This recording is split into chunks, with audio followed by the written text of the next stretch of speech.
Today we're taking a look at these NFL matches, which are happening on Saturday, January 15, 2022, and giving you match breakdowns, betting tips and predictions in general on these games. Welcome back to High Stakes, let's get straight into it. Also, don't forget to subscribe to get notified as soon as we release these sport prediction videos, and if you would like more betting tips and predictions, then check out our Patreon in the link down below.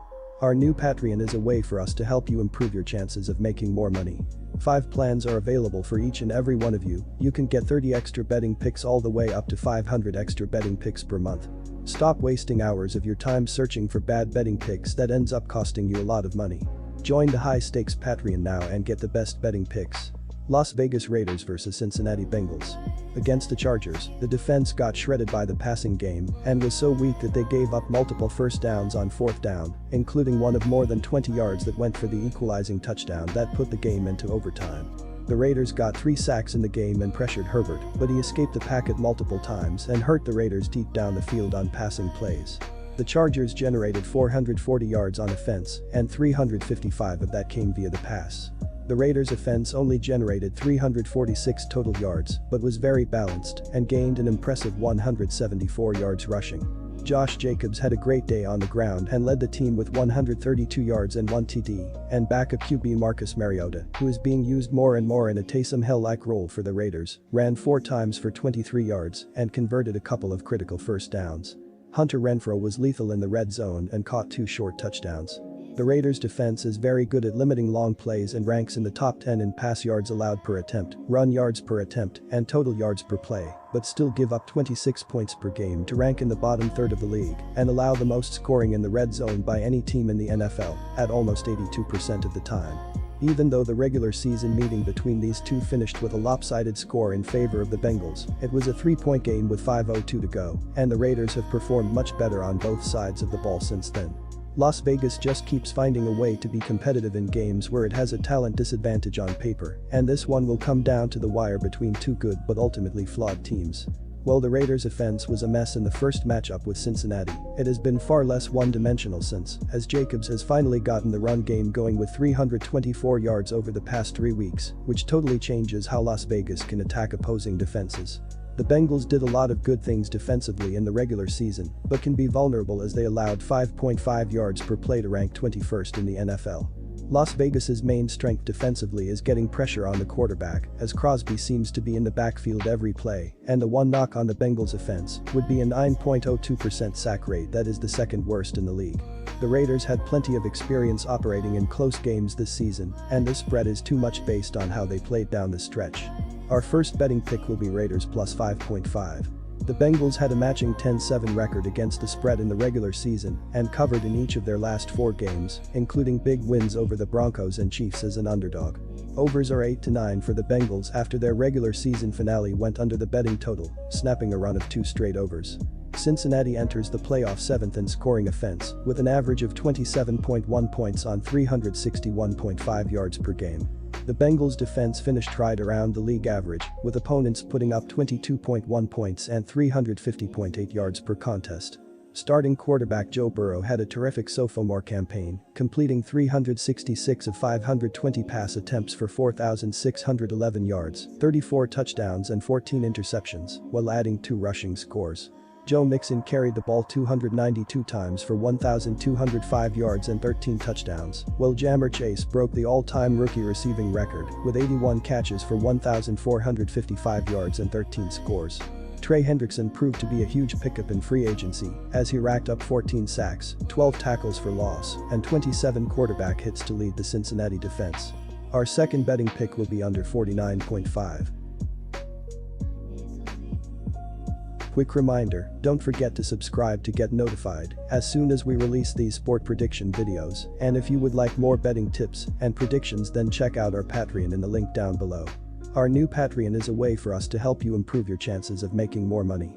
5 plans are available for each and every one of you. You can get 30 extra betting picks all the way up to 500 extra betting picks per month.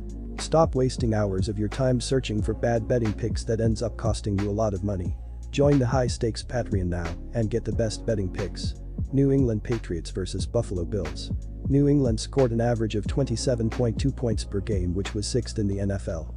The Patriots' running game averaged 126.5 yards rushing, which was 8th best, and New England averaged 226.9 yards passing, which was 14th. Overall, the Patriots were 15th in total offense at 353.4 yards per game. However, versus Buffalo, New England gained 241 total yards in the first game and 288 total yards in the second meeting. Patriots quarterback Mac Jones passed for 3,801 yards with 22 touchdowns and 13 interceptions. Damian Harris rushed for a team-high 929 yards and 15 touchdowns, and Jacoby Myers, who is listed as questionable for Saturday, was the leading receiver with 866 yards and a pair of touchdowns. The Patriots have almost played 3 different seasons this year. They started out trying to get used to a rookie quarterback, then got rolling mid-year, before stumbling to the finish line. We are now in Bill Belichick's favorite season, playoff time. There is not a coach in sports that gets his team better prepared and focused for one game. Belichick also has the benefit of playing a division rival that he's had 2 looks at this year. I think the Bills are a more talented offensive team, and the Patriots are a more talented defensive team. Health will certainly play a factor, as the Patriots are nursing some key injuries and may miss starting CB Mills if he doesn't pass COVID protocols by week's end. Still, something tells me that the Patriots will have a game plan that causes Buffalo problems. One factor worth mentioning is the weather. Early reports are for sub-zero temperatures in Buffalo on Saturday night. In their run to the Super Bowl in 2004, the Patriots beat the Titans at home in similar conditions. That team relied on a ground and pound style and a ferocious defense. Does that remind you of anyone? The crazy thing about this team from Buffalo is that they are not really a cold weather team. The Bills have almost zero ground game outside of Josh Allen, who the Patriots will almost certainly spy with hybrid LB safety Adrian Phillips. Phillips was banged up in the second game against Buffalo, but should be at full strength on Saturday. Allen certainly has the arm strength to cut through the cold, but even he will be challenged in those types of conditions. I think New England does what Belichick coach teams always do: play strong situational football and keep it close going into the fourth quarter. Buffalo finished 3rd in the NFL in scoring with an average of 28.4 points per game.